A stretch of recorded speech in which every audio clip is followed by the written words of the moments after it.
Welcome to Riverdale After Dark, a podcast about the CW's Riverdale that is going to have to completely rethink all of its branding, the whole tone, basically everything, because now we're talking about a different show that's called Tonydale. I'm Alex. When darkness falls, and then after dark, it's even like darker. But then what happens after that? I don't know, but I'm scared. This is Justin. Pete. Man, Pete, you seem so floored by this episode. You didn't even say the I am. That's right. Before Yeah. Pete. So much to get He's into. living in the future where we don't have time for those little there's no nouns. time. There's no time. So we are going to be talking about Riverdale Chapter 80, Purgatorio, a.k.a. the one that comes after the 7-year time jump. That's where we left off in graduation. We'll go through the whole recap of what you need to know, but this is an amazing, wild episode of Riverdale that feels like almost a complete reboot of the show in the absolute best way. I loved it. Like, I was completely floored by how much I loved it, and I'm curious to hear what you guys have to say. Yeah. Well, Pete, what's the weird specific thing that you're going to pick out Well, of this? I just want to know, do you think that they got tired of being like, we don't look like high school students, so we're going to have to just flash forward 7 years? Because nobody aged up. They were just all how they normally are. And it was a little weird to be like, okay, I believed you were in high school, but now I feel weird about it because, like, look the same. And now There's some it's 7 hair. years. There's some hair changes. No. Oh, well, yeah. Betty has her hair down. Mm-hmm. Archie is closer cropped. He's got the whole army thing going on. He doesn't have his wild up hair. Jughead is now dirtbag Jughead, which I love. I'm very into that. I mean, there's so much in this episode to talk about, and I agree with you. This is like a totally different show. This feels like something they would do for like a one-off episode, but the fact that this is like... We live here now. This is it. I'm super excited.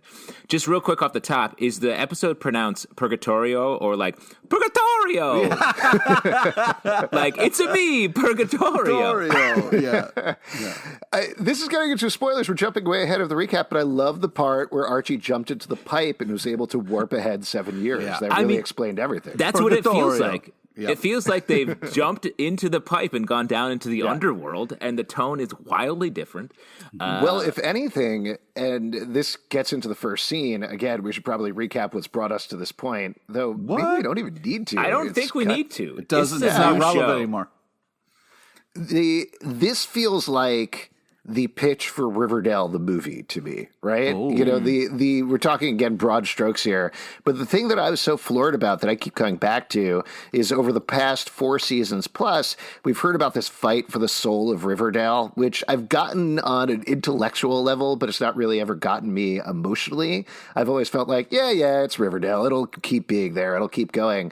But coming back, the way they hit the plot here is the first time where it felt like the stakes were so high for everything that's going on, and that is a fantastic place to kick this off. Plus, I think it's a big dose of reality or the consequences of what it's like to grow up in an environment where there's murder all the time. Like, we always joked about all the murders in Riverdale, and this episode sort of shows that there are consequences to that. Everyone feels like they are dealing with, not just Archie, who is dealing with trauma this past season, and now everyone is sort of feeling the repercussions of their childhood. I don't know if you guys ever heard of this before, but it feels like Riverdale is its own character in the show. Oh. You mean the town or the TV show? Both. Oh, man. And they're both fighting for ratings. It was so funny because I was like, what's going to happen? How are we going to deal? And then when it all unfolded, I was like, It was nice. It still felt like Riverdale, even though everything's different. It still felt like the show to me. I was really worried about this time jump and all the madness that would ensue, but I was happy with this episode, and I'm not happy with a lot of the things that kind of broke things up, if you will, a little bit. But interesting. Is that a metaphor? Is that a metaphor you're using when you say broke things up? Yeah, is that a metaphor, or are you talking about what's known as a breakup, technically? Well, I don't know if it's really a breakup, but I just feel that even though my heart is ripped out of my chest, I still enjoyed this episode. One other thing, real quick, I also like the way that this episode really repositioned Archie as the sort of bright light at the center of the show. Yeah. And in the past season, everyone's needed to take care of Archie. Archie's been attacked by several types of animals in the animal kingdom. Yeah. And he hasn't been able to really take care of himself. And now he is there to sort of try and fix everything or get everyone back on the same Don't page. Break my heart. They can't be done with animal attacks and Archie, because I can't deal if Pete. There is a offhand mention that Toni makes late in the episode about packs of rabid dogs wandering around Riverdale. We'll be fine. Come out. Now here, either Archie's going to fight those dogs, or those dogs are going to be the new Red Circle gang, and he's got a whole new pack to run with. I can't wait until he tries to take his house back. That was one of the craziest moments where they're like, real quick. Tony's like, I got to show you one more thing. They go to Archie's house. The ghoulies live in your house now, and you hear them fighting and banging around in the house. And Archie's like, "Oh, I'm gonna get those ghoulies." Hang on, I gotta go now. Oh man. Well, that's one of the things, and I know we're jumping around here, and we'll start to walk through the episode in a second, but one of the things that I thought was so well done here is it's not just setting the table for all of the main characters where they were, all of the secondary characters, resetting them in this 7 years later world, but also it's giving us all these things to follow through the season. It feels like a repilot of the series, and that's very exciting. Wow. And though, are they going to keep ghoulies or cannibals? Right? They eat humans. Yeah, they do. They're eating people in Archie's house. Because that's fucked up. How do you go back and sit at the table? It's like he's going to kick out the ghoulies, like a bad case of bed bugs. He's going to get out of there. And he's going to sit down at the table and be like, what's in the fridge? And there's like a leg. Oh man. There's a couple finger bones. There's a marinating foot steak. Like, what's happening? What if they redo that shot from Archie versus Predator? This is a real comic book, by the way, where Jughead is in the vending machine. That'd be pretty messed up. Yes. Yeah. The vending machine in Archie's house. I wish. He definitely has one.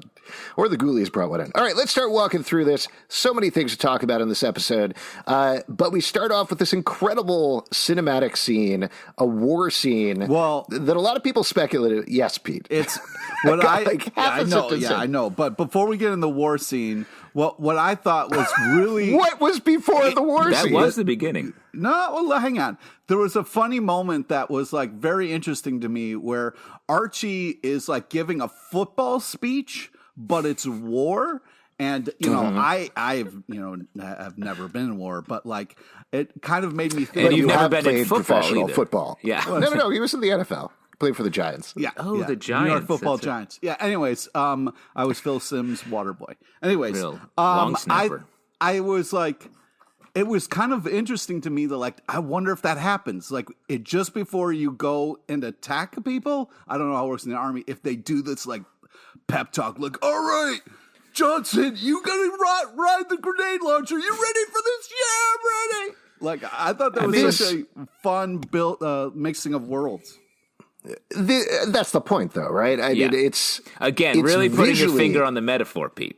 You really pinned it down here. Visually, it's spectacular, but they basically lay out, at least from Archie's perspective, but I think we can extrapolate and say this is what we're dealing with, if not for the first couple of episodes, potentially for the season, of where everybody is emotionally and what we're going to have to get past, because we see Archie rousing the troops. It's a mix of Riverdale and the Army. That's what he's bringing into this episode, is he is this new Archie who has worked his way up the ranks, become a war hero after 7 years. We find out he's a sergeant later on.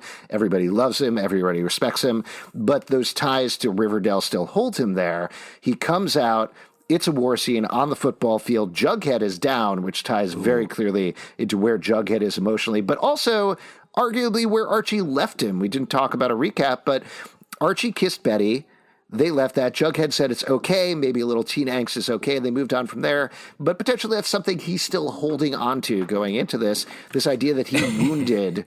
I bet. I bet he's holding on to that. At what point did you guys know it was a dream? Pretty much immediately. Really? Yeah, almost right out of the... When I saw soldiers and football stuff together, I was like, probably not real. Know. Okay, because I've never fought in a war, so I wasn't sure. I was like, man, right So in the let me get football this field? straight. You thought that Archie was fighting in some sort of war on a football field with World War II style stanchions, like D-Day, and there were cheerleaders. Was it the cheerleaders that tipped you off, or you're like, I think there's cheerleaders in war? But what was interesting about his dream was Veronica, you don't need to put quotes not there. Cheryl was there cheering him on. Oh, they Cheryl were there. was the one he was dreaming about. Can we just talk through this? Because I think, just to finish it off, Jughead is down. That emotionally ties into where Jughead is. Cheryl is cheering from the sidelines. That really ties back to season 1 and where she was. She's actually been always very weirdly supportive of Archie. And I think that's where we're going to see her going in this season, is somebody who is supporting from the sidelines, but not necessarily connected to the main action, at least initially, based on where we find her. And then Jughead says, I just need a little help. Again, tying into exactly what's going on with Jughead. He needs Archie to lift him out of his funk. Probably a little more than a funk. I was going to say funk's a light word to describe emotional and creative ruin, which is where we find it. But on the side, the people who are telling him to come back, to come home, are Fangs, Kevin, Sweet Pea, Betty, Veronica, and Pop are all there, who we all get to see later on. The one we don't get to see there is Toni. I think that was just to save the reveal that she's pregnant until later on, but otherwise she would have been part of that dream. And then we get the main conflict set up. Hiram, all dressed in black, points a gun at him and shoots him, and that's when he wakes up. This was great. Just so efficient, so gorgeously directed. One of the biggest things the show has ever done. I was in it right from this very first scene. You were in that scene? Yep, Alex was in it. Yeah, Wow. I'm the guy who ran out first and got shot and died. Oh, man, great job. I totally believe that you died. Yeah, well, it's crazy. You can just I hear called him your wife, and I was real sad, and I was like, oh, listen, I'm so sorry. right as Alex's character died. Not to interrupt, but the tone you just used, Pete, really sounds like you're going to try to marry my wife. I'm not saying that. You said that. I'm so sorry. What are you doing later? I'm so sorry. How are you going to keep the family going? Like, what do you? You need some help? Your husband died in an episode of Riverdale, right? So tragic. God, So tragic. So sorry. I heard it when he died. He was recapping the episode that he was in. That's amazing. It's so hard to do. So that's our first scene, and then we're back into the real world. We touched on this a little bit, but it's 7 years later. He's in Yonkers. Justin, you wanted to say something about this? I was just going to say, like, to use this sort of dream logic to set up the themes of the season, I think is great. And to just position everybody right where we need them and want them. Riverdale does such a good job of telling us what's coming and then still surprising us when it does happen, which is really hard. To put Hiram as the villain here in this dream sequence and then see as the episode goes on that he's probably going to be the villain again this season and still have it be a fun reveal is great. Wait, you didn't know that Hiram was going to also still be a villain? Like, no, the villain. Like last season, he was not the villain. He was just sort of on the side doing weird shit. But it feels like now, once again, he is going to be the one, sort of the Mr. Potter from It's a Wonderful Life, as he tries to form a new town that he owns. Deep breath, dude. Yeah. You're old. I don't know. That movie I think plays it's constantly. every year. Yeah. Yeah. I think it's okay to reference that. I also think it positions it more specifically as a battle of good and evil, right? Like we've had these very murky, weird mysteries going on the past couple of seasons. Jellybean was the villain last season, quote unquote, and that wasn't exactly good or evil. It was just broken, misguided. She was just in a funk, Alex.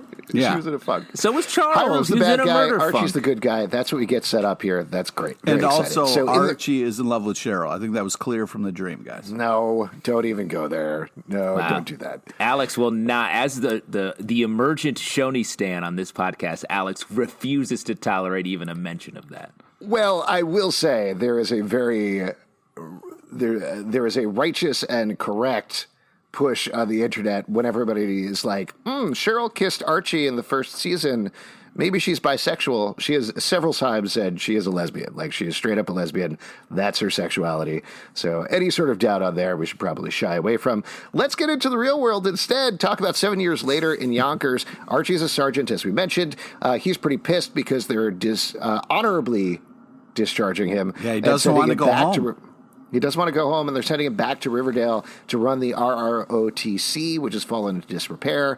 Says goodbye to his friend Jackson. He's reading a farewell to arms to him. And Jackson says goodbye to Archie, says, hey, sounds like a nice place. Maybe I'll head that way. So I think not we'll be nice seeing place. him later on. It's not a nice place. I don't know why Archie would just sit there and be like, oh, man, seems like a nice place. Yeah, come visit me. Don't invite somebody to Murder Town. Like, why would you do that? I feel like Archie's someone who his hometown has grown sweeter in its since he's been away from it. Like, I'm sure he misses Riverdale and all of the things that he had there. So, like, I feel like just in general, all this stuff is so, like, classic Americana. Like, it's all very feels very old timey. The look is like very World War II soldiers coming home. I thought it was a deliberate choice. So we don't get mixed up in any sort of like geopolitical shit that's actually happening in our world, where it's like Archie was in Syria or something. Right. No, we don't. We just sort of move past that and get into the classic soldier coming home bit. I did think it was funny that they were like, Archie, congrats, you got a great post handling the ROTC program in a tiny town in America. And like, we need more soldiers like you who are already numb to murder when they come to the army. I did like this Jackson character. I thought these scenes were well done, and they really helped to reposition Archie as a more settled, focused Archie, which I thought was great. The part where Archie's like, yeah, I wish that was me, and Jackson was like, yeah, me too, man. That was funny. That was fun. It shows a camaraderie, and I think we're going to see some of his army buddies show up throughout the season to kind of help him out in this fight against Hiram. He gets off the bus. The Riverdale sign is burnt. Gets to Pops. Pops is bathed in red. Gorgeous shot there of him coming in. Yeah. Serpents are driving up. The Serpents have taken over everything at this point. This whole sequence felt very Back to the Future Part 2 to me. In a cool way, and I think that's sort of the vibe a little bit. Like, Archie's coming to this town that he used to know, and he has to fix it. Or in It's a Wonderful Life, I think is still a good reference here. Like, in the dream that he has, or the Clarence side reality or whatever. Yeah, the whole town has been ruined, and it's up to him to prove his worth by coming back and saving. Well, and there's that scene in It's a Wonderful Life where he comes and he's like, the ghoulies, they've taken over my house. Yeah. Oh, the ghoulies. They're cannibals. Ghoulies. Oh, they ate my children. I did like how he walked in. Perfect Jimmy Stewart. And they were like, hey, if this isn't your cell, head downstairs there, army boy. That was the worst Tabitha impression. I wasn't trying to. I was just. It was just Sam Elliott. Yeah. It was just a funny, completely thing to be like, oh, if you don't want like food and stuff, you can check your luck downstairs and see what happens. Yeah. Well, each of these different sections, and we're going to get to each of them, but each of them have very specific antecedents, like specific movies. In some case, we're going to get to the Betty one, which is straight up Silence of the Lambs. Here, we're kind of getting the vigilante movie. First thing I thought of, I mean, it's a little more recent, but like you got Walking Tall, where a soldier returns home, finds it dilapidated, goes to the dive bar, is like, oh man, what's wrong here? And takes a bat and tries to take back the town from the forces that have taken over. It was Again, the plot of It's a Wonderful Life. It wasn't a bat in Walking Tall. Wow. Yeah. Pete, and you worked in the prop department on Walking Tall. Oh, yeah. We always say, yeah.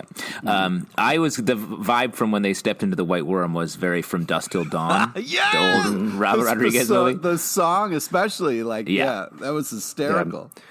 To take one step back before we go down to the White Worm, we are introduced to Tabitha Tate here, who is Pop Tate's granddaughter. She is a new main cast member over the course of the season. We don't get to see her a whole lot. She's kind of in the background. But, I'm excited to see what happens with her, I think. Yeah. Yeah? Yeah. Seem a little hesitant. No, we just don't know much about her. I feel like there's a lot of pressure on her to deliver, and to Pete's point, her thing is like, does anybody want some more coffee? Look at Pop. That's pretty much it. I got it. So you're saying she's the trash bag killer? Oh, right on the 100% box. That's what you're saying, Alex. That's Good what theory. Journalist Alex Alman is saying. Yeah, She's the trash because bag killer. that girl Okay. leaves Pops, and she's like, "Oh, you think you're too good for Pops? Oh, I'm gonna end you." Here's the Listen, thing: guys. who has more access to trash bags than someone who works in a diner? I didn't think of it before, but I'm willing to stake my entire reputation on saying, yes, Tabitha is the trash bag killer. Wow. Okay. If I'm wrong, I'll leave town forever. You know, you have to leave Twitter. Put some high Twitter? stakes on that. You love Can't Twitter. do that, man. Yeah, I know. Make me give up my kids first, man. Yeah, exactly. Alex is crying. So he goes downstairs, finds out that the Bon Mui has been turned into the White Worm. We get to see Toni dancing and singing with Fags and Sweet Pea. Kevin is you very know that proudly was watching Fags? on. Yeah. Yeah. Oh, I was like, why does this guy look so familiar? The facial hair completely threw me. Hey, Pete, have you been gone for 7 years? Yeah. I feel like you're coming to the show and you're like, what's going on here?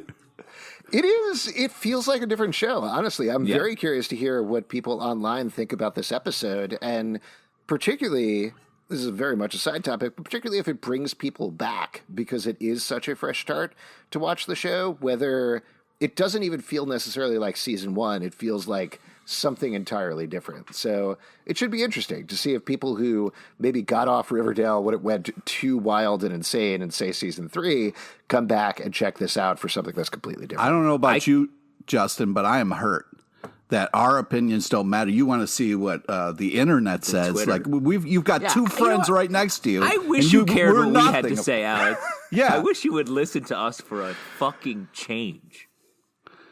Yeah. I've been sitting here in silence for the past minute. Are you guys going to say anything? Because I haven't heard anything coming out of your mouths. Yeah, I just hearing you say that, it's very funny to imagine someone being like, "This Riverdale show is too crazy. I'm going to tune out for a while," and then and coming back and being like, "Oh, this is refreshing. Everything's different now. I understand nothing." It's like being on a rocket and being like, "Well, I'll just get off here over open space. Bye." So Toni sits down with Archie. We could probably take a little side note here to talk about, this is the first real episode where we're finally getting Toni center stage. By the end, we get a wonderful moment that I'd love to talk about later on, where Toni is clearly like core 5 now. And there were a lot of behind the scenes things. There were a lot of in front of the scenes things, Twitter things that went down with Vanessa Morgan. Ultimately, Roberto Garciaso, the showrunner, said she's right and we're going to do better. And at least in this episode, they do. And it's great to see. Oh, for sure. And I love her as being the sort of the person that stayed and the steward of Riverdale. And it just gives her, like you said, a role right at the center of this. But man, it doesn't get more on the nose than that scene at the end when she's like, "Oh, you guys are all going to sit and talk." And Archie's like, "You're as much a part of this as any of us. Right, Twitter? You guys hearing this?" Like, so direct. It's important, though. I mean, it's important for representation. It's important for fans of the character, for fans of Vanessa Morgan. Lay off, Justin. Oh, I'm saying it's important to do it. I didn't need it to be said.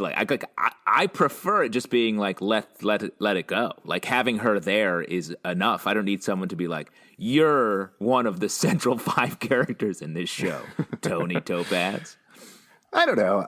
I had a reaction to that line. I thought, wow, this is good. I actually appreciated that they were saying it out loud and putting a point on it. And I do think that's a very Riverdale thing to do, is to state the stuff out loud. So I hear what you're saying. Yeah. But on my end, I was good with it. That said, Toni and Archie chat. She's pregnant.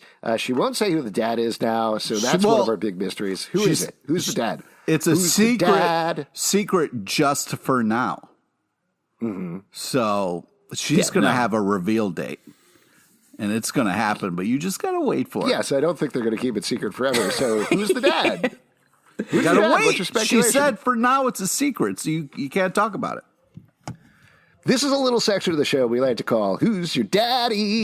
Yeah. Who is it? I don't know. A lot comes into play in this decision. I mean, it feels like over the course of this episode, we learn that Toni still wants to be with Cheryl, and then that doesn't happen, obviously. So it doesn't feel like she's moving on to a different relationship. in any way? Or like, what if she's having this baby as a surrogate for Kang's? Would they keep that a secret though? Maybe.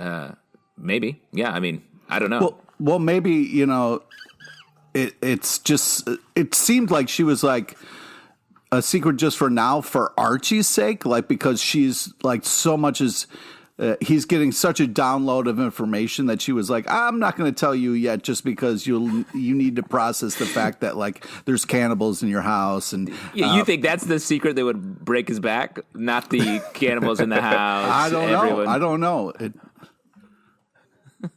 I just, the way she said just for now, like really stuck with me. So I'm just kind of wondering why it would be. That was the line that to me felt like, we'll reveal this later on in the season of Riverdale. Oh, see, to me, it was just like, it's a secret for now. When I have this baby, then you will know because of the logistics of it. It's going to look like a little fags. Yeah. Well, or like whether she's going to raise it or someone else is going to raise it or Sure. whatever. Like the specifics of what the plan with this child is. Right. Like, is it something, I doubt it's something where she's like, yeah, I'm pregnant. I have this baby now. Like, I feel like this was an intentional thing. Right.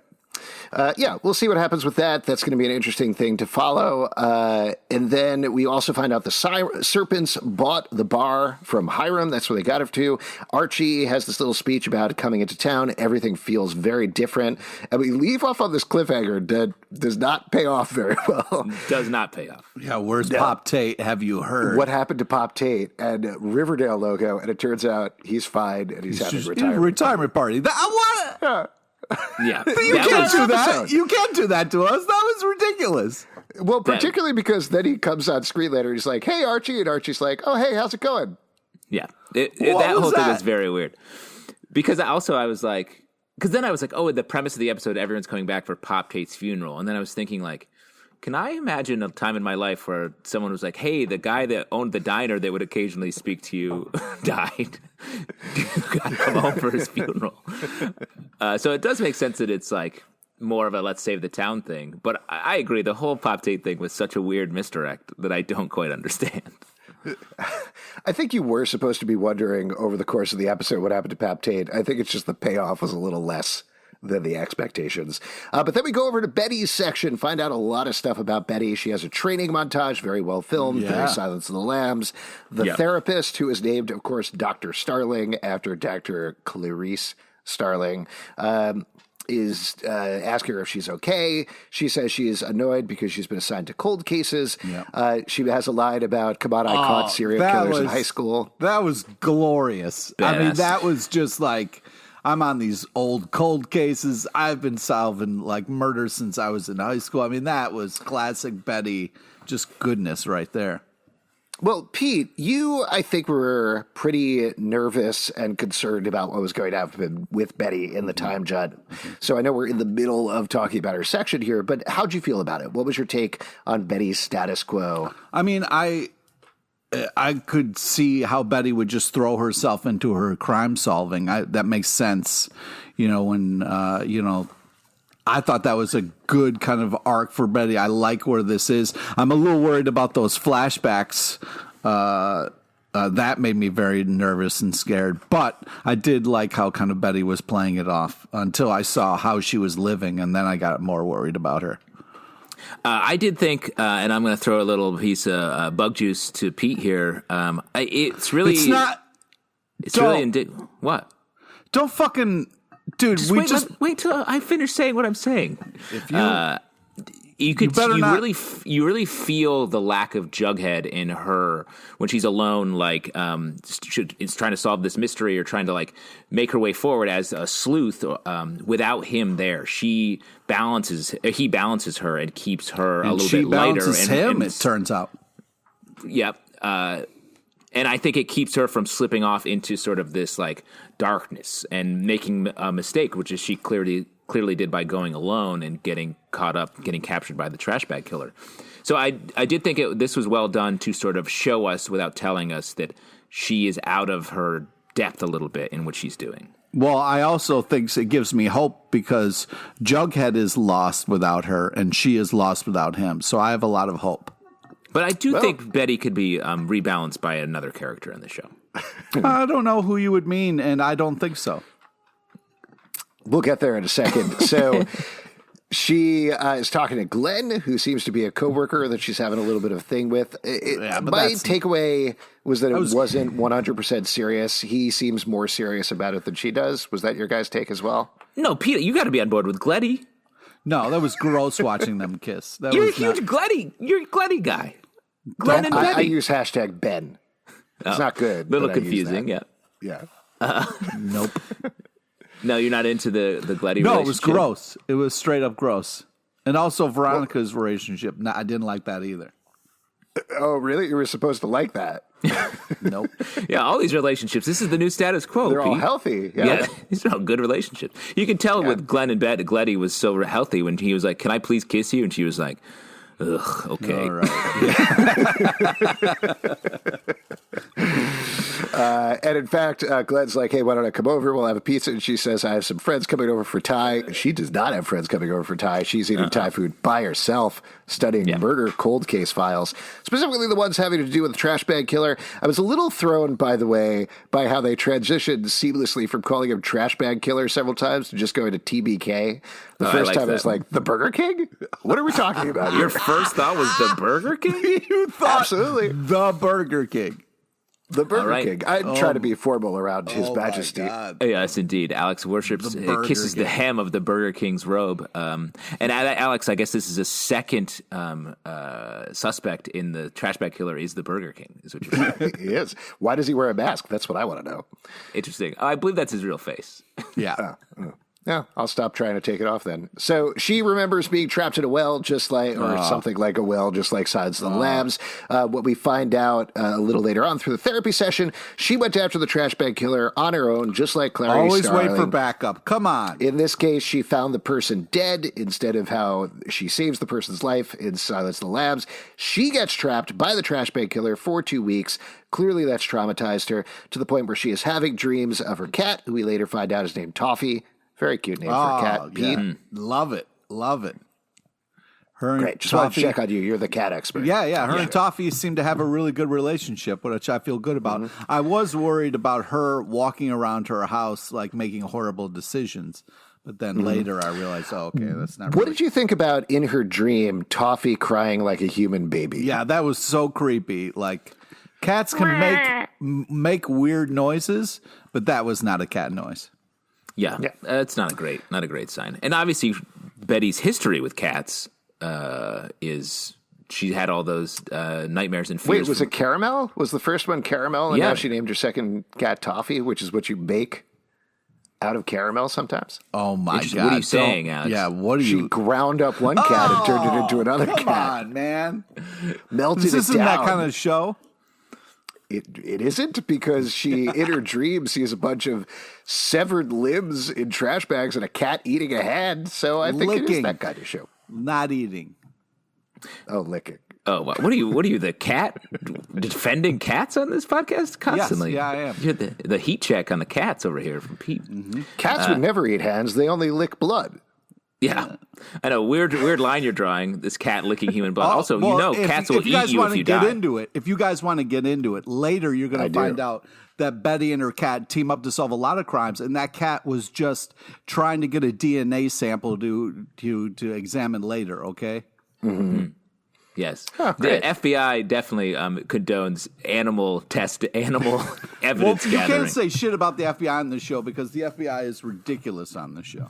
No, it makes total sense. They send Betty to pack up the satellite office that they had run by Charles, a serial killer. And in the 7 years since he was arrested, we presume, it has been sitting there waiting to be packed up.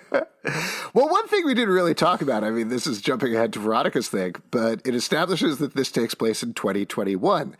Now, the last episode, Graduation, they graduated in the year 2020, and then 7 years later, it's 2021. That's how time works. I'm just throwing that out there. Yeah. That's what's happening. Alex, I hate to tell you, but we've been doing that too. For the last year, we've been living in 7 years of time. Yeah. That's fair. So the last couple of things with Betty, just got to wrap that up. She has this dream about the trash bag killer attacking her with a chainsaw. Just going on the dream bent, I have a suspicion we're going to go for some like Texas Chainsaw Massacre, Hills Have Eyes, Hillbillies thing downward in the season at some point. So I feel like this was a something leading up to that. But it is a dream. She's in therapy. She doesn't open up. We get the story there. And then that was I was really worried that this show in 7 years, because it's such a nightmare town, that I was like, oh my God, we're just going to be doing like horror show kind of stuff. But I was so happy it was a dream. I think we're going to get there. Oh, we're definitely going to get there. Yes. If you don't think the trash bag killer's coming to Riverdale, you don't get how this show works. No, I know that's happening, but like Betty walking around making horrible decisions was too much for me to deal with. It's part of what's happening. She's been severed from the core four. All of them are not functioning well on their own. It's obvious, except for Archie, and he needs to bring their spirits out, in the case of Betty, through kissing and sex. Oh, my God. Well, let's talk about this for a second, because who does Archie call first on his list? He was going alphabetically. Was he? Yeah. No, he definitely was not, because Betty, Veronica, Jughead. That's out of alphabetical order, but it is in order of the people that Archie wants to have sex with. Oh, my God. I do think that's significant, frankly, for what's coming up, as is Betty's reaction to seeing Archie later on. But we'll get there.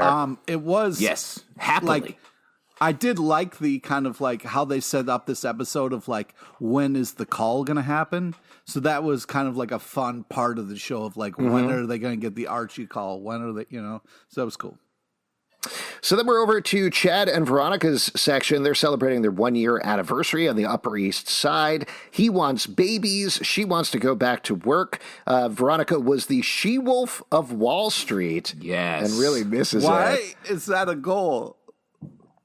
She loved it. She likes to be in the game. I mean, she spent her high school years running multiple businesses and making millions of dollars, sometimes illegally.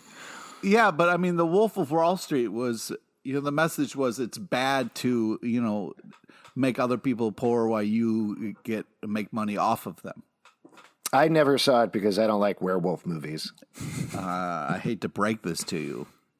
Please don't then. Okay. So she's the she-wolf of Wall Street, but that's actually surprisingly not the film reference that we get here. Next scene, it turns out that she's in Uncut Gems. Yep. This was T-dubs. I did not see this coming, especially when we get the cute little like Lacey's. She works at Lacey's.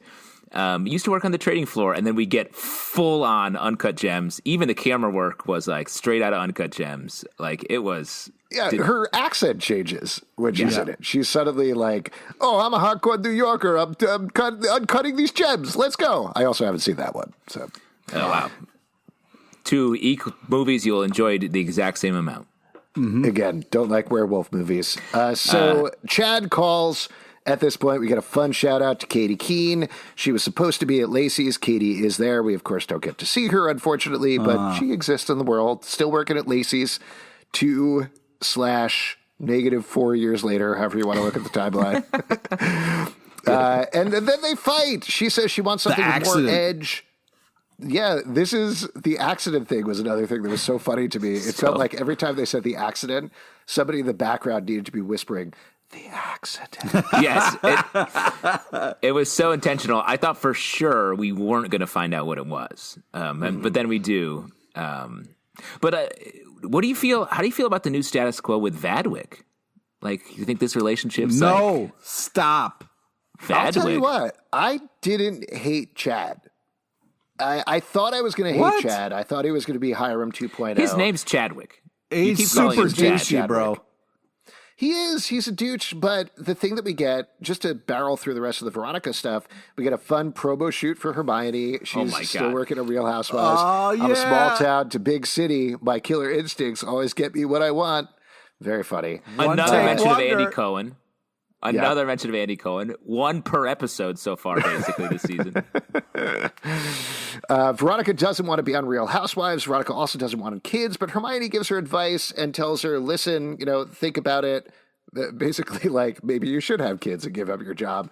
Not very good advice. But she goes back. Chad gives her an anniversary present and apologizes. We find out that their helicopter went down in Marsh's vineyard, and when it did, he was praying that he would die and that Veronica would live. They kiss, and he gives her the gift, and the gift turns out to be a Glaberger egg, which immediately makes her realize, oh shit, he is Hiram 2.0. Yep. I'm going to turn into Hermione. I can't do this. And she sells the Glaberger egg, at which point she gets the call from Archie and heads back to Riverdale, as we find out later on. But the reason I say I don't hate Chad is because he is an overbearing Wall Street asshole, but they also clearly show that there is some softness to him. He does love Veronica. He wants to do the right thing. He does want to apologize.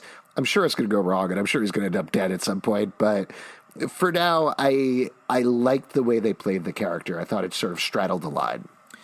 It also feels like he is the anti-Archie in some ways that she sort of went with. And also the type of character that the Hiram from the comic books, the original sort of Veronica archetype, would want her to be with. And maybe this Hiram as well. I guess we don't really know. Yeah, the way her mom talks about Chadwick also is like, you know, I don't know what your deal is, Zelbs, and why you're going to bat for Chadwick, but... he's my favorite character on Riverdale. Let it go. Alex pulling for Vadwick, the original Vadwick stand. I already got a tattoo. It's only been on for like an hour, but I have a tattoo on my chest, just like Jughead. Vadwick is endgame, is what they're saying. There was that giant tattoo. So let's jump over to good old Juggy, who is in Alphabet City, which definitely made me wonder if he and Veronica ever hang out in New York. Probably not, I guess. But seems like a no. He has horrible writer's block. Can't write at all. Throwing papers everywhere. Jessica, his girlfriend, really wants to talk to him, but he's calling his agent. She says they both have writer's block, establishing that they're both writers, obviously. But he heads off to talk to his agent instead of talk to her. And they meet up in the park. There's a very fun cart in the background that says hot dogs. They're delicious. I don't know why that made me laugh, but I enjoyed it. Hey, clearly it's his cart serving Jughead's dog to New Yorkers. Oh, God. So much grinding up of pets in this episode. Stop. It's true. It's the new status quo. And the agent is like, yo, you're in a toxic relationship, man. Don't be a one-hit wonder. Mm-hmm. He yells at him, which is very rough for an agent. Classic agent move. Classic agent. Tells him he's a one-hit wonder. He's going to be a one-hit wonder. He's got to turn some pages. Scribner's wants his pages. They're going to pull his advance. He didn't get the job at New York Magazine or anything like that. So he's very frustrated. The New Yorker. He wants to be, it's very weird. He wants to be a staff writer at the New Yorker, I guess as a reporter. New Yorker, yet right. Also write fiction on the side. I thought was sort of interesting. But I think he was just going to be making the cartoons for the New Yorker. What makes you say that, Pete? Because the magazine is all cartoons, right? Yeah, it's like a big comic book. Yeah. Yeah. Nice. This is, again, halfway through this section, but I had a little bit of a hard time figuring out what movie they were doing here. The rest of them seem very clear to me, but this was like... Later on, we get a reference, the girl that he ends up hooking up with, she has a book called Rules of Distraction, which is like Rules of Attraction by Bret Easton Ellis, not Bret Weston Wallace. So I thought maybe there was a less than zero kind of thing going on here, but I don't know. What did you guys take away from it? I couldn't hook into it quite as well. Yeah, I agree. It felt like a Woody Allen movie, but maybe that was just the New Yorkiness of it. So I don't know. I didn't have an answer either. It reminded me of the Bradley Cooper movie where he's this writer and can't get his shit together, but then does this super drug and is able to Limitless? get it. Yeah. Yeah, it was a lot like Limitless, now that you say it. Yeah. I think there was also a noir element with Ryder down on his luck, and creditors are knocking at his door, and he has, sleeps with the wrong woman, gets in over his head, that sort of thing. So maybe that's what's going on as well. I don't know. Yeah. Maybe like out there has an idea. Maybe you're thinking of like every movie about a writer. Yes. So let me ask you, what do you guys think of Corehead? Are you guys really going to bat for the new status quo with Corehead? What about Jag Just? Just Jug? Just Jug. Juggica? Alex just had a stroke. I'm so sorry. Just Jug. Joop, joop. Jug Jug. Just Jug. Yeah, I don't think either of these ships are going to last very long. One fun little note, I don't know if it's a coat or a flannel or whatever he's wearing, but he has the pins from his hat are on the coat. So even if he doesn't have the beanie anymore, he still has that stuff on there, which I thought was very cute. But a girl approaches Jughead at the bar. Her name's Cora, as we find out later.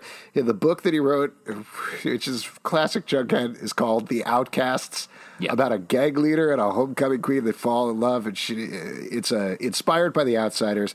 Once again, I am saying I do not think Jughead is a very good writer. I'm just come on, man. No. You haven't read it?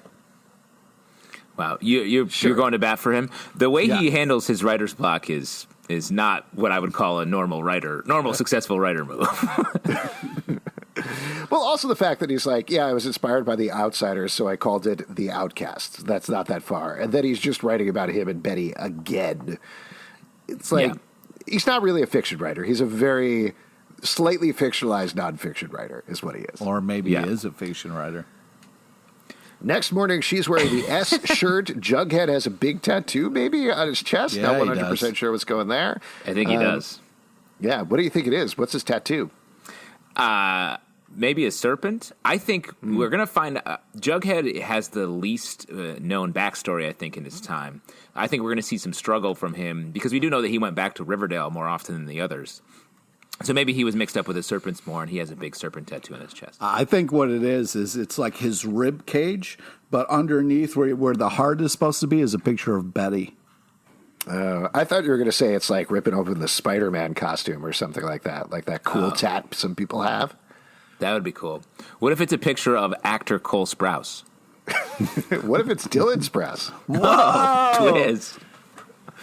So the girl has been stalking him. She's read his New York Mag article 100 times. She has a 342-page novel, says give it to the agent. At which point, debt collectors show up. He convinces the girl to tell them he's gone to L.A., but the girl blackmails him and says that she'll call the debt collectors if he doesn't read the novel by Friday, at which point Archie Andrews calls him. I thought that was such a good, subtle little bit to include. On Betty and Veronica's phones, it was Archie. And then for this one, or maybe we didn't see Veronica's phone, but for this, it's Archie Andrews, and we don't actually see him pick up. Yeah. It's Archie Andrews. Veronica picks up and says, Archie, what's wrong? Or something like that. Yeah. So, it's a very simple way of getting through all of the relationships. And then we're back to Riverdale. Very nice scene of everybody catching up. Really like this a lot. Archie sitting with the gang. We find out that Toni was in social services until they shut it down. Now she's the new guidance counselor, which explains the Miss Topaz desk that they released some pictures from I think next week's episode, or maybe it was a promo for the upcoming episodes, and people were freaking out because Cheryl's sitting behind the desk, and people were like, "Did they get married? Is her name Miss Topaz? What's going on here?" But I think just Toni's the guidance counselor, right? Yeah, she's also a Serpent Queen. She's also Serpent Queen. Pays a little bit less, I'd imagine. Yep, it's true. Kevin is drama teacher, which we already knew from his time over in Katie Keene. Yeah, even though that's earlier in the timeline. Fangs graduated from University of Pittsburgh. And they live together on Cloverfield Lane, which sounds that's a bad idea. Ominous choice. But they're still together. 10 Cloverfield Lane? Yeah, I would say. They're probably at 9. Oh, 9. Across the street. John Goodman is next door to them, so they're safe.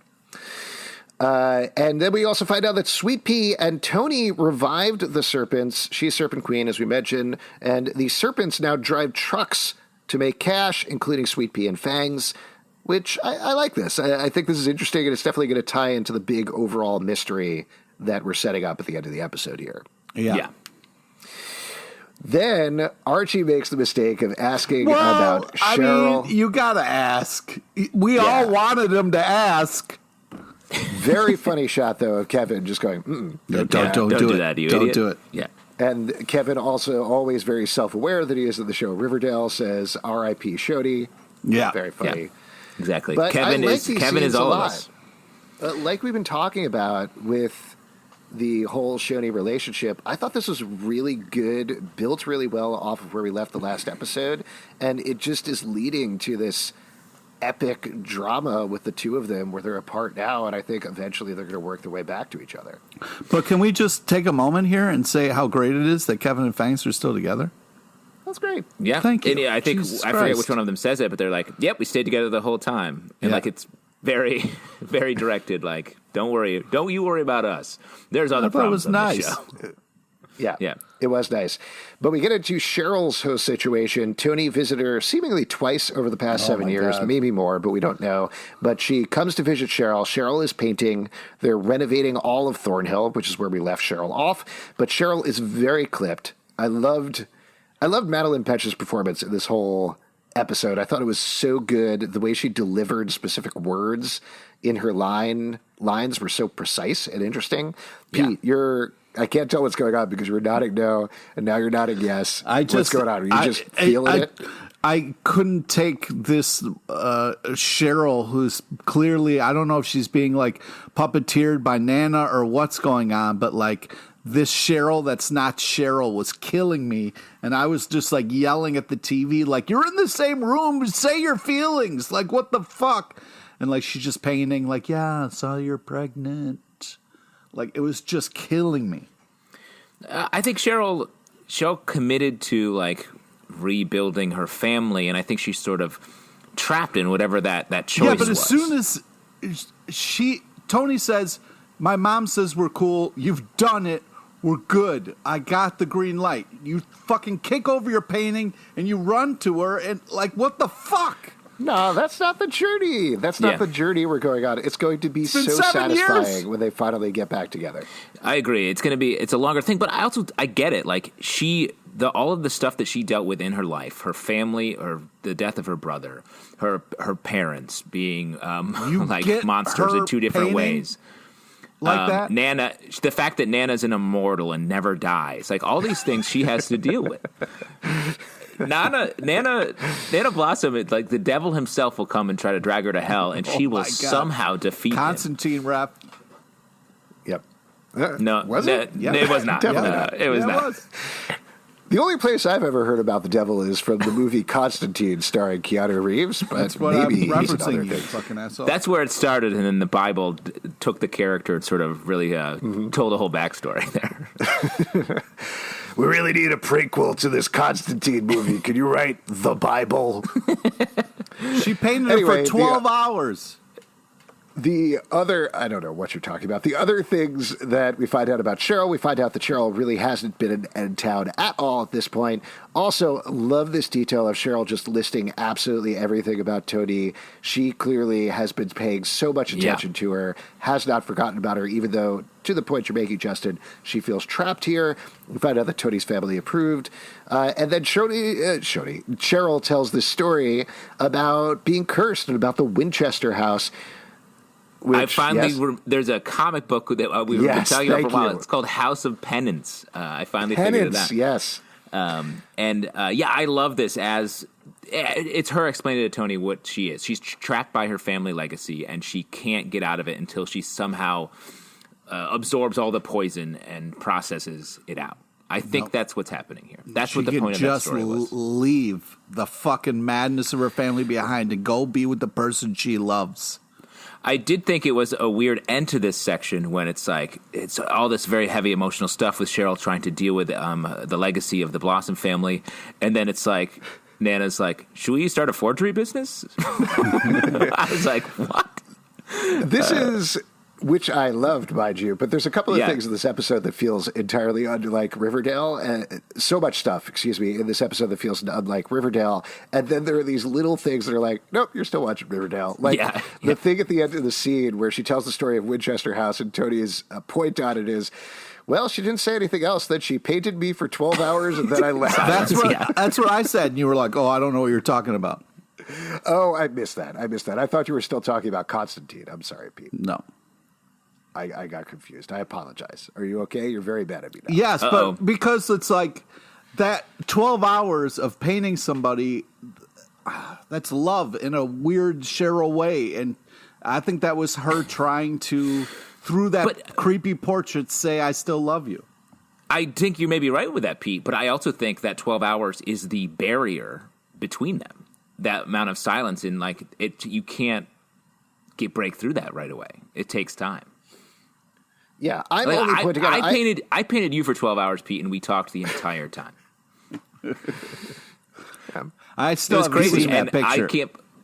I'll send it to you. I'm selling them. I'm making copies with my 170-year-old grandmother. But we're going to send them out. I will say, based on your advice, I did go full nude, and I just sort of guessed what it was like, mostly with with the penis and the balls. Wow, you really? Well, I hope hope you were generous let me know if I with nailed the it. shading. Yeah. Just to check, and I know that we're jumping to a different thing. Am I the Billy Zane in this scenario? Yeah. Okay. Alex, if you ever have to wonder, you are the Billy Zane in the scenario. Mm-hmm. If you have to ask, you are. You're welcome. One other thing I wanted to talk about in this section, we get a little detail about Hiram, that Reggie's working for Hiram, and this is one of my favorite details of this episode. The fact that Reggie is going to be like a bad guy, potentially... much more like the comic book Reggie. He's sort of a dick and on the wrong side of most things, but still there's a little bit of nice guy underneath. I think that's a great move. I look forward to that for the rest of the season. Yeah, me too. And we also get this detail that Hiram every week comes by and wants to buy the maple groves from Cheryl. We find out why he's doing all of this later on, or at least why we think he's doing this later on. Dude hates trees. He hates trees, and he wants to chop them down, wants to turn them into paper so he can write his novel and beat Jughead at his own game. Wow. None of that's true. But the fact that they're setting up Hiram with Reggie as his heavy, as his enforcer, is versus everybody else is great. Really like this a lot, as you were saying. And then we get that last note that it really does seem like Nana is trapping Cheryl into becoming an art forger. Cheryl is crying as she's looking at it. It's so sad. She can't break out of this pattern that she's in. It's heartbreaking, but I am so excited to see dramatically how this plays out over the course of the rest of the season. What I'm nervous about, the Reggie being Hiram's right-hand man made me very sad because I don't like to see Reggie this way. And if this is going to play out, him being a horrible person the whole time, I'm not looking forward to that. Which wall did you think Penelope was living in? Ooh, yeah, good great call. question. Yeah, they were probably, when they renovated it, do you think they sealed off the walls, or do you think they made more wall cubbies for her? More wall cubbies. Extra Are you kidding space. Me? Yeah, definitely. Yeah. Double thick Probably walls. a bunch of like hamster tubes and stuff so she could crawl around and get a little more exercise. Yeah.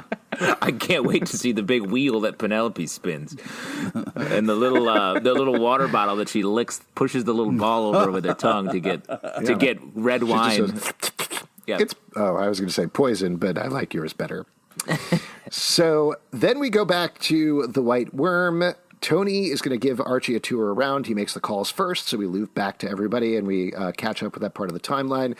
He's going to go sleep at the El Royale, which he thought a gate was going to protect for 7 years. Turns out it didn't. It's trashed. It's trashed a little bit, but all the posters are still up. No graffiti. He's in good shape. Yeah. And so Toni gives Archie the tour. Love this whole sequence. Her taking him around Riverdale and showing everything. Really built up the epic nature of everything. Find the firehouse shut down. Tom Keller is the only guy working in the sheriff's office at this point. Pickens Park is abandoned. Yeah. There's one cop. Wild. Yeah.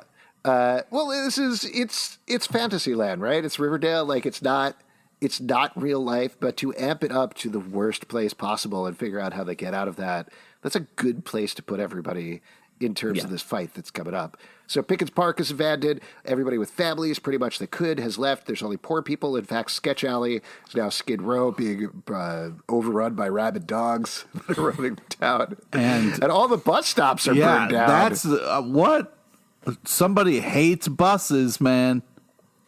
Well, there's no fire department, so the fires are raging out of control.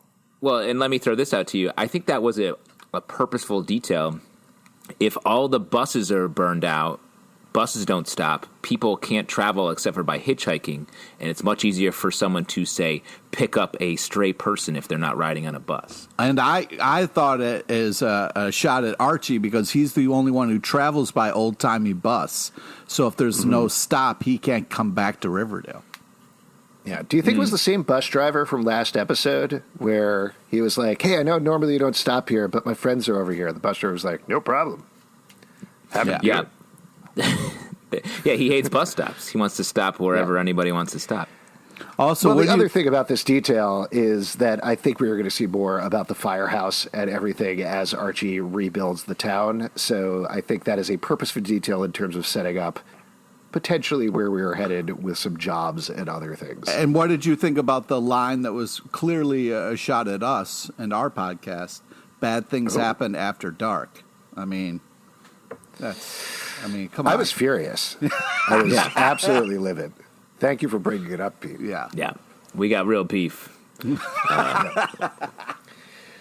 But Toni tells the story, as we mentioned, about the lonely highway and the truckers that prowl there. We know that's going to be one of the big villains of the season.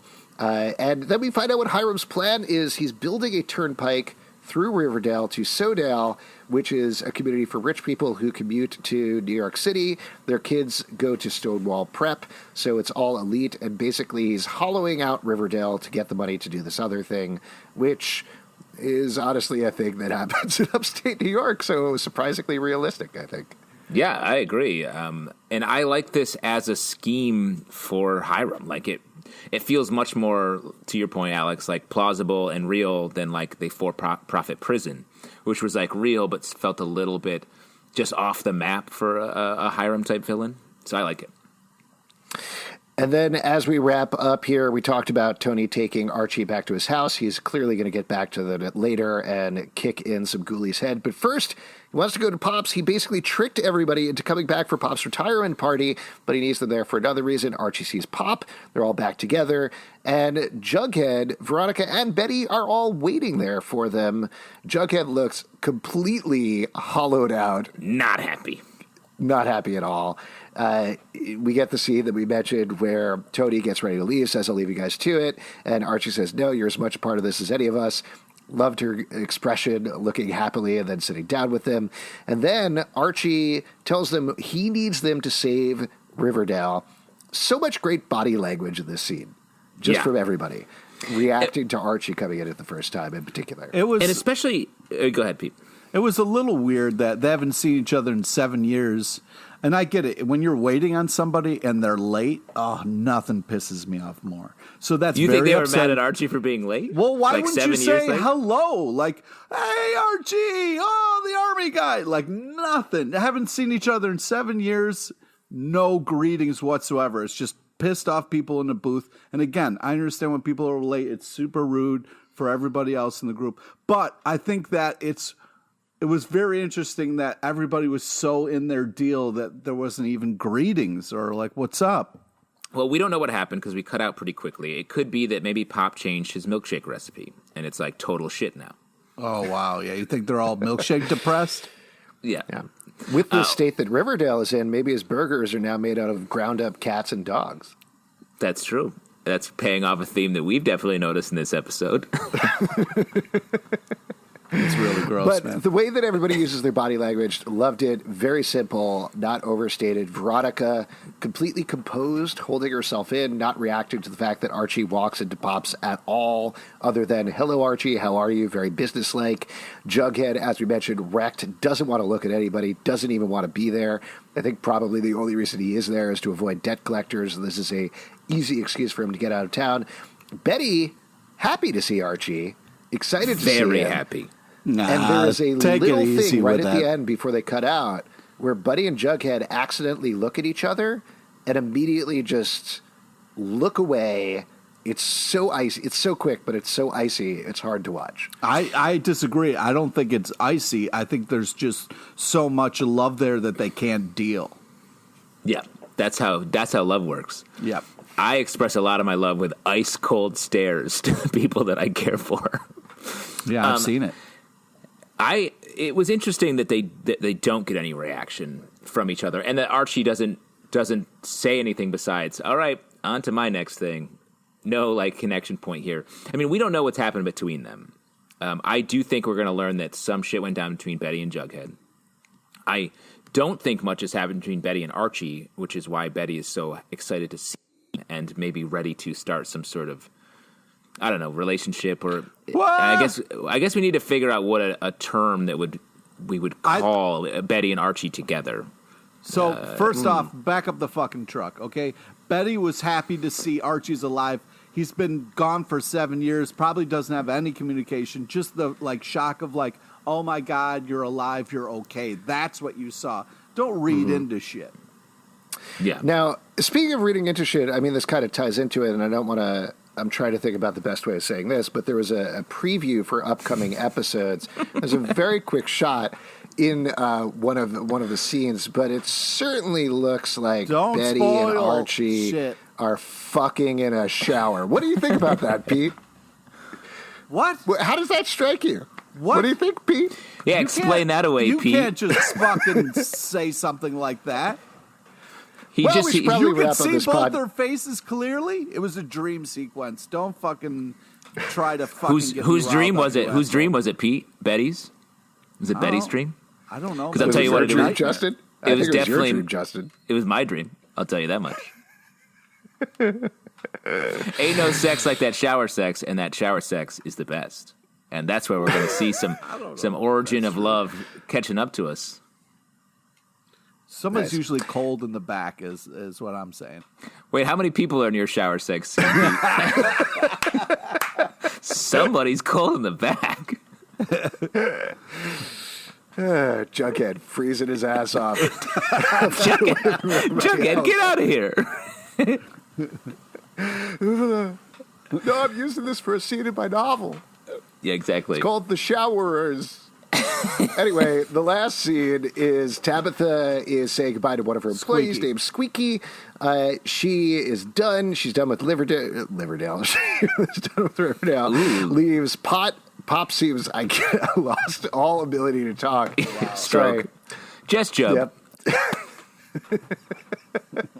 Pop is Joke. concerned, and then for the first time in the episode, we get Jughead's narration talking about Squeaky. He says her name is Lynette Fields. She hitchhikes a truck with a glowing skeleton, picks her up, which she seems to think is fine. Don't get her that truck. That's a Why would you problematic get truck. into that truck? Why would you do that? Maybe it's like a Halloween adventure truck, or something like that. That had call. evil person driving this truck. I mean, you might as well have had a sign that said evil person driving this truck. Don't, what? What I liked about this detail, we were certainly speculating whether Jughead would still be narrating the show. What I liked about this is it didn't start until Jughead got back to town and he finally gets his inspiration again. Whatever I've said about him as a writer in the show, that's what's going on here, and that was great to see. Now, Or hear. I'm excited for I'm hoping we're going to get an episode where it's just trucker fighting, because we know Serpents are big into trucking right now, and then there's this evil truck, so maybe there's going to be this highway showdown kind of fight trucker sequence. Like with the trucks themselves fight? Yeah. I mean, I don't think the truck with the skeleton on it is not that much different from any truck that you see with a stuffed animal tied to the front of it. So What are you I think talking about? It's a simple. It's completely different things.